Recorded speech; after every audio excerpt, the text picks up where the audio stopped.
इस घर की सारी दीवारें शीशे की हैं, लेकिन इस घर का मालिक खुद एक पत्थर है।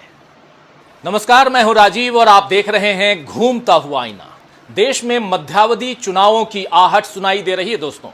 वैसे तो इस समय बिहार चुनाव की हलचल तेज है। बीजेपी के लिए चाणक्य माने जाने वाले अमित शाह 2 दिन के बिहार दौरे पर शनिवार को ही पहुंच गए, लेकिन बिहार चुनाव से पहले कहीं संसद सत्र खत्म होने के साथ ही मोदी सरकार के दिन पूरे होने की नौबत ना आ जाए, क्योंकि इस समय देश में बीजेपी के साथ साथ उसके सहयोगियों के खिलाफ भी जिस तरह नाराजगी देखी जा रही है, उसे देखकर यही लगता है कि अब आर पार की लड़ाई इंडिया गठबंधन और बीजेपी में नहीं होगी, बल्कि एनडीए के भीतर ही कोई बड़ा खेल हो जाएगा। बीते एक हफ्ते में कई ऐसे संकेत मिले हैं जो ये बताने के लिए काफी हैं कि एनडीए में भीतर से काफी कुछ दरक चुका है। यानी जिस सरकार को मोदी मजबूत दीवार समझते थे और उसके भीतर अपनी मनमानी करते रहते थे, उस दीवार में अब कई दरारें पड़ चुकी हैं जो बाहर से देखने वालों को साफ नजर भी आ रही है। चंद्रबाबू नायडू, नीतीश कुमार, चिराग पासवान और जयंत चौधरी, मोदी के इन चारों सहयोगियों ने किसी न किसी बात पर बीजेपी से अपनी नाराजगी दिखा दी है। गौर करने वाली बात यह है कि इनमें से कोई भी बीजेपी का हमेशा का साथी नहीं रहा है। सब मतलब के दोस्ती करने वाले साथी रहे हैं। या तो सत्ता के स्वार्थ में ये मोदी के साथ आए हैं, या फिर ईडी सीबीआई के दबाव में इन्हें बीजेपी का साथ देने को मजबूर किया गया है। चंद्रबाबू नायडू और मोदी एक दूसरे के लिए पहले बड़े आरोप लगा चुके हैं। नीतीश कुमार के लिए अमित शाह ने दरवाजे बंद होने की बात कही थी, आप याद कीजिए, और नीतीश ने भी बीच में ही बीजेपी को छोड़ दिया था। चिराग पासवान खुद को मोदी का हनुमान तो बताते हैं, लेकिन पिछले बिहार चुनाव में चिराग पासवान ने नीतीश कुमार के कारण बीजेपी को परेशान किया था और बीजेपी ने भी उनकी जगह उनके चाचा पशुपति पारस को तरजीह दी थी। वहीं जयंत चौधरी भी पहले विपक्षी दलों के साथ थे और अपने दादा चौधरी चरण सिंह को भारत रत्न मिलते ही बीजेपी के साथ हो लिए। तो ये चारों दल कभी भी बीजेपी के सगे नहीं रहे और ना ही बीजेपी इनकी सगी रही है। ऐसे में एक बार फिर एनडीए के इन 4 दलों की राह बीजेपी से अलग हो गई तो फिर मोदी प्रधानमंत्री नहीं रह पाएंगे। जैसे अटल बिहारी वाजपेयी की सरकार 1996 और फिर 1999 में गिर गई थी, क्या 2025 में भी इतिहास इसी तरह से दोहराया जाएगा और नरेंद्र मोदी की सत्ता कार्यकाल पूरा करने से पहले चली जाएगी? क्या मोदी बतौर प्रधानमंत्री अपने कार्यकाल का 1 साल भी पूरा नहीं कर पाएंगे? ये सारे सवाल अब उठने लगे हैं दोस्तों। फिलहाल सत्ता बचाने के लिए मोदी के पास एक ही उपाय है कि वो वक्फ संशोधन बिल पर उसी तरह यू टर्न ले लें जैसे उन्होंने किसान आंदोलन के वक्त लेकर तीनों कृषि कानून वापस ले लिए थे। हालांकि तब पूर्ण बहुमत वाली बीजेपी को कोई नुकसान नहीं हुआ था, लेकिन इस बार मामला 2 धारी तलवार पर चलने जैसा है। अपनी जिद पर अड़े रहे तो सत्ता से हाथ धोएंगे और अगर विरोध के आगे झुके तो फिर केंद्र से लेकर राज्यों में भी झुकने की नौबत आ जाएगी। वैसे भी अभी मोदी जिस तरह संघ यानी आरएसएस के सामने झुकते दिख रहे हैं, उससे भी जाहिर हो रहा है कि मोदी की कुर्सी पर खतरा बढ़ता जा रहा है। तो आइए दोस्तों, आज आईने की नजर से पड़ताल करेंगे कि क्या मोदी सरकार के जाने का वक्त करीब आ गया है, और यह भी समझेंगे कि मोदी के कारण संघ और बीजेपी में हो गया है सीधा टकराव। शुरू करें, लेकिन उससे पहले आइए सुन लेते हैं असदुद्दीन ओवैसी की एक चेतावनी जो उन्होंने बीजेपी के साथियों को बाकायदा नाम लेकर दी है। सुनिए जरा। और वक्फ गवर्नमेंट की प्रॉपर्टी नहीं, हमारे बाबा अजदाद की गाढ़े खून की कमाई की प्रॉपर्टी है, गवर्नमेंट की दी हुई नहीं है ये। और चंद्रबाबू नायडू, नीतीश कुमार, चिराग पासवान और जयंत चौधरी, याद रखो, हम कभी भी तुम्हारी इस चीज को माफ नहीं करेंगे। तुम हमारी शरीयत पर हमला जो करने की इजाजत बीजेपी को दे रहे हो, अगर ये चार बोल दे कि बिल नहीं लाना चाहिए तो बिल नहीं आएगा, मगर तुम बीजेपी को इजाजत दे रहे हो हमारी मस्जिदों को वक्फ को खत्म करने का, उनकी तारीफ करके। चंद्रबाबू नायडू, आंध्रा के प्रॉब्लम है जानते हम, मगर ये कौन सा प्रॉब्लम आप क्रिएट कर रहे हैं? नायडू, आप भूल गए कि आपने गुजरात। आपको बता दूं कि वक्फ बोर्ड संशोधन विधेयक को संसद में पेश करने पर मोदी सरकार बिल्कुल अड़ गई है। अमित शाह ने साफ साफ कहा है कि इस सत्र में ही इसे पेश किया जाएगा, यानी 4 अप्रैल तक विधेयक हर हाल में पेश होगा, ऐसा शाह का दावा है। लेकिन पूरे देश में इस बिल के खिलाफ अब विरोध प्रदर्शन तेज हो गया है। होली के बाद जंतर मंतर पर जमीयत उलेमाए हिंद समेत कई मुस्लिम संगठनों ने प्रदर्शन किया था, जिसमें देश भर से मुसलमान शामिल हुए थे और विपक्षी दलों के नेता भी पहुंचे थे। यहाँ प्रदर्शनकारियों ने संविधान के खिलाफ काम न करने की चेतावनी मोदी सरकार को दी थी। इसके बाद इसी हफ्ते बिहार में विधानसभा के सामने all India Muslim personal law board के आह्वान पर प्रदर्शनकारी जुटे और उन्होंने नीतीश कुमार को भी इस धरने में शामिल होने का आह्वान किया था। हालांकि नीतीश इसमें नहीं पहुंचे, लेकिन लालू प्रसाद यादव तबीयत ठीक न होने के बावजूद पहुंचे। यहां तेजस्वी यादव ने भी मुसलमान भाइयों को अपने साथ का आश्वासन दिया था। सुनिए क्या कुछ कहा था इस मौके पर तेजस्वी यादव ने।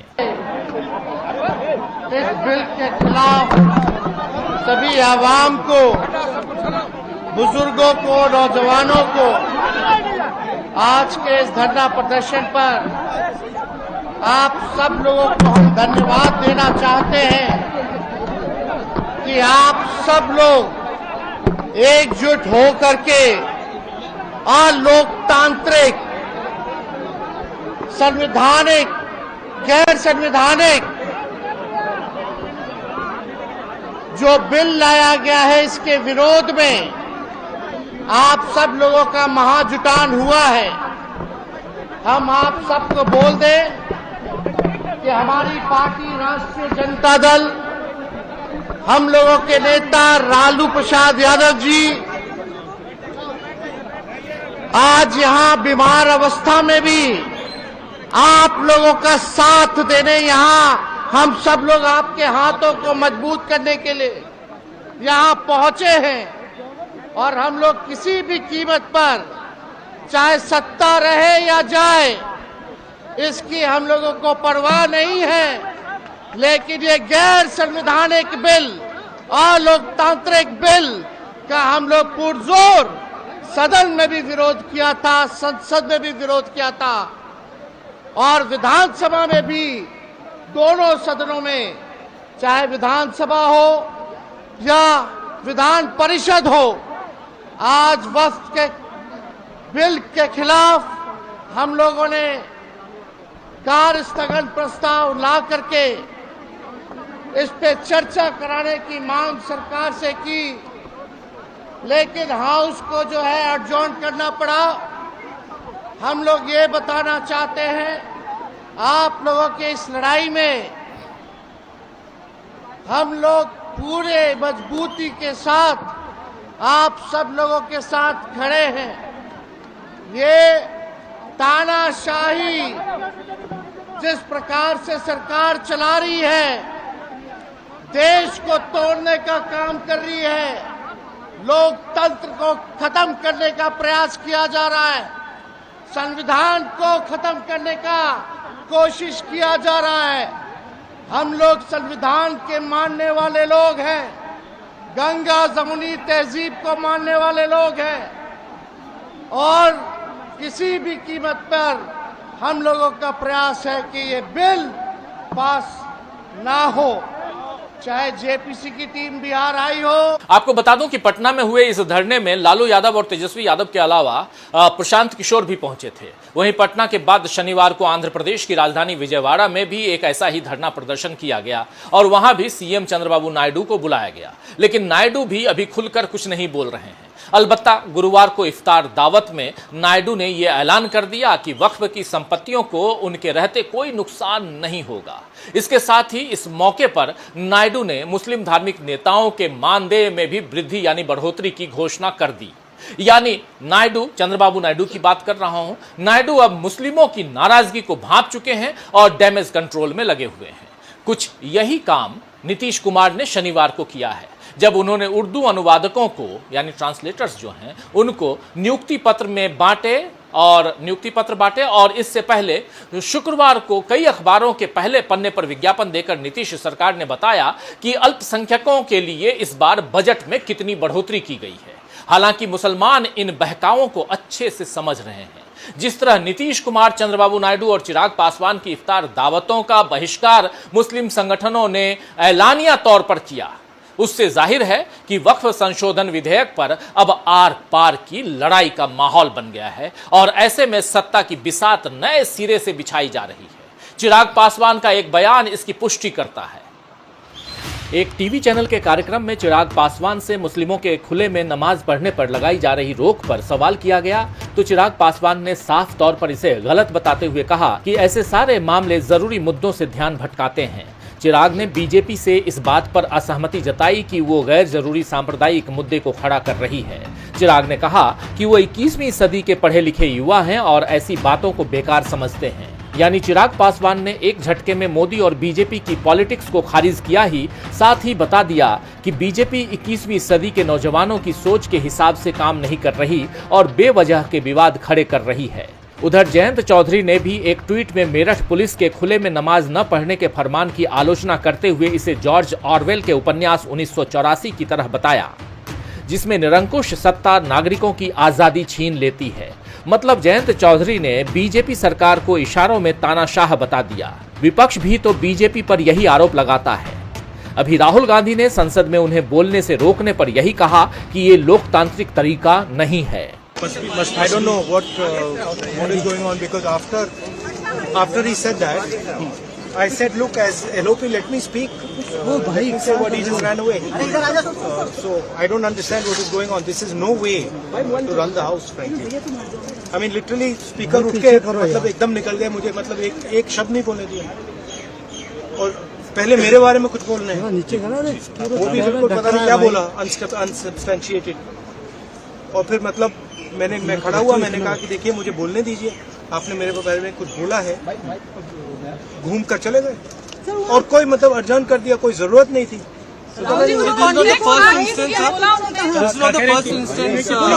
देखिए मुझे हाउस में जब भी मैं उठता हूँ एक कन्वेंशन है, लीडर ऑफ ऑपोजिशन को बोलने दिया जाता है। भैया ये माइक मेरे मुंह में मत डालो।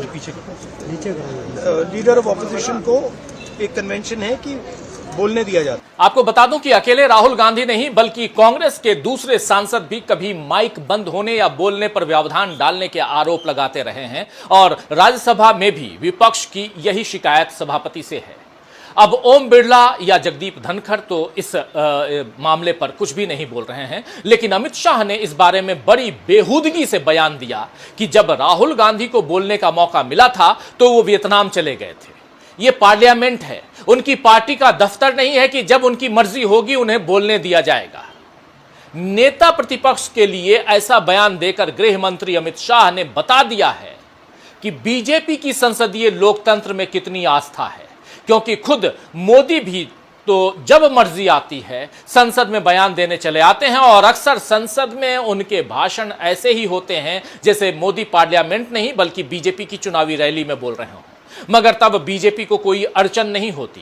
हालांकि अब मोदी और बीजेपी के लिए बड़ी अड़चन खड़ी हो गई है, क्योंकि बीजेपी के नए अध्यक्ष के चुनाव पर आरएसएस के सामने मोदी मजबूर दिख रहे हैं। आज नरेंद्र मोदी ने संघ दफ्तर में यानी आरएसएस का जो मुख्य दफ्तर है नागपुर में, उसमें हाजिरी लगाई, जिससे जाहिर हो रहा है कि अब मोदी का कद कम हो गया है। बीजेपी और आरएसएस के रिश्तों में मोदी के कारण दरार पड़ चुकी है। ये बात कई मौकों पर जाहिर हुई है। कर्नाटक चुनाव हारने के बाद संघ के मुखपत्र ऑर्गेनाइजर में नरेंद्र मोदी को नसीहत दी गई थी। फिर लोकसभा चुनावों में महाराष्ट्र में बीजेपी के कमजोर प्रदर्शन पर भी संघ ने अपनी खिन्नता दिखाई थी। संघ प्रमुख मोहन भागवत ने इशारों में मोदी के नॉन बायोलॉजिकल वाले बयान पर तंज कसा था। इधर बीजेपी अध्यक्ष जेपी नड्डा ने खुलकर कह दिया था कि बीजेपी अब इतनी बड़ी पार्टी हो चुकी है कि उसे संघ की जरूरत नहीं है। लेकिन अब संघ भी बीजेपी और मोदी को आईना दिखा रहा है कि उसे सत्ता में बने रहने के लिए संघ की ही जरूरत होगी। यही वजह है कि पिछले दिनों बेंगलुरु में संघ की 3 दिनों की बैठक में बीजेपी को लेकर जितने सवाल संघ से किए गए, सबका नपातुला जवाब संघ की तरफ से दिया गया। औरंगजेब, शिवाजी, वक्फ संशोधन, परिसीमन, भाषा विवाद, सब पर संघ ने खुलकर राय दी। लेकिन जब बीजेपी के नए अध्यक्ष पर सवाल हुए या सरकार के काम पर संघ के प्रभाव की बात हुई, संघ के नेताओं ने बहुत संभल कर जवाब दिया, मानो देश को ही नहीं बल्कि वो मोदी को भी भनक नहीं लगने देना चाहते हैं कि आखिर संघ उनके बारे में क्या सोच रहा है। आपको याद दिला दूं कि मोहन भागवत मार्च की शुरुआत में ही 5 दिनों के लिए बिहार भी गए थे और चुनाव से पहले उनका ये दौरा इस बात का संकेत माना जा रहा है कि अकेले मोदी के भरोसे बिहार जीतने की उम्मीद आरएसएस को शायद नहीं है। इसीलिए यहां संघ ने वैसे ही कमान संभाली है जैसे अभी महाराष्ट्र और हरियाणा में संभाली थी। वहीं अभी कर्नाटक में संघ के करीबी बीजेपी नेता बीएल संतोष गुट के विधायक बसवगौड़ा पाटिल एतनलाल को बीजेपी ने 6 सालों के लिए निष्कासित कर संघ से सीधे टकराव दिखाया है। ये तमाम प्रकरण बता रहे हैं कि बीजेपी की एनडीए में अपने सहयोगियों के साथ साथ अब संघ से भी खटपट शुरू हो गई है। तो आरएसएस का ये शताब्दी वर्ष है। आप जानते हैं 100 साल आरएसएस इस बार पूरा कर रहा है और अपना प्रभाव दिखाने का कोई मौका संघ नहीं छोड़ेगा, ये भी तय मानिए। खास तौर पर बीजेपी के नए अध्यक्ष के चुनाव में इस बार मोदी और शाह की न चलने देकर अगर संघ अपनी पसंद के किसी व्यक्ति को बीजेपी अध्यक्ष बना देता है तो फिर तय रहेगा कि मोदी के लिए अब सत्ता के गिने चुने दिन बचे रहेंगे। ऐसे माहौल में मोदी बतौर प्रधानमंत्री पहली बार आज संघ के दफ्तर पहुंचे, जबकि नागपुर वो 11 साल में कई बार आए। अब तक किसी प्रधानमंत्री ने आरएसएस के दफ्तर में हाजिरी नहीं दी थी। मोदी ने अगर ये रिकॉर्ड तोड़ा है तो इसके गहरे सियासी मायने हैं दोस्तों। जल्दी ही 75 के पूरे होने वाले नरेंद्र मोदी के सामने अब मार्गदर्शक मंडल में जाने की मजबूरी भी होगी, क्योंकि बीजेपी की पिछली पीढ़ी को मोदी ने ही इसी तरह अपने सामने से हटाया था। लेकिन क्या अब मोदी के हटने की बारी आ गई है? ये एक बड़ा सवाल है। खैर, शायर अंदलीब शादानी ने ठीक ही फरमाया है कि दिल पर चोट पड़ी है तब तो आह लबों तक आई है, दिल पर चोट पड़ी है तब तो आह लबों तक आई है, यूं ही छन से बोल उठना तो शीशे का दस्तूर नहीं। तो आज के लिए बस इतना ही। फिर मिलेंगे खबरों के नए आईने के साथ। तब तक देखते रहिए डीवी लाइव। नमस्कार।